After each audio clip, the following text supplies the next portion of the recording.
সমাজের নয়নের মণি, আমাদের অত্যন্ত শ্রদ্ধাভাজন বাংলাদেশ আওয়ামী যুবলীগের প্রতিষ্ঠাতা চেয়ারম্যান, যুব আন্দোলনের প্রতিকৃত, মুক্তিযুদ্ধের অন্যতম সংগঠক শেখ ফজলুল হক মনি মহোদয়ের সুযোগ্য বক্ত অধ্যাপক ফজলে শামস পরশ মহোদয়, বাংলাদেশ আওয়ামী যুবলীগের সংগ্রামী চেয়ারম্যান। উপস্থিত হবেন অল্প কিছুক্ষণের মধ্যেই বাংলাদেশ আওয়ামী যুবলীগের সংগ্রামী সাধারণ সম্পাদক, রাজপথের অত্যন্ত প্রহরী আলহাজ মাইনুল হোসেন খান নিখিল এমপি।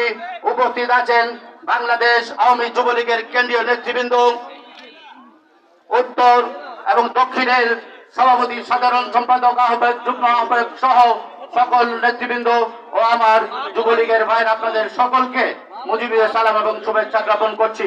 আমি বক্তব্য দীর্ঘায়িত করব না। বক্তব্য দিবেন প্রধান অতিথি, বক্তব্য দিবেন উদ্বোধক এবং সভাপতি। আমি শুধু বলতে চাই, এই বাংলাদেশ আওয়ামী যুবলীগ মানবিক যুবলীগ, তার প্রমাণ আজকে টেকনাফ থেকে তেঁতুলিয়া, রূপসা থেকে পাথুরিয়া এই বৃক্ষরোপণ কর্মসূচির ডাক দিয়েছেন আমাদের সংগ্রামী চেয়ারম্যান, বাংলাদেশ আওয়ামী যুবলীগের চেয়ারম্যান জননেতা অধ্যাপক ফজলে শামস পরশ। আমরা ঢাকা জেলা আওয়ামী যুবলীগ সবসময় ফজলে শামস পরশ ভাইয়ের নেতৃত্বে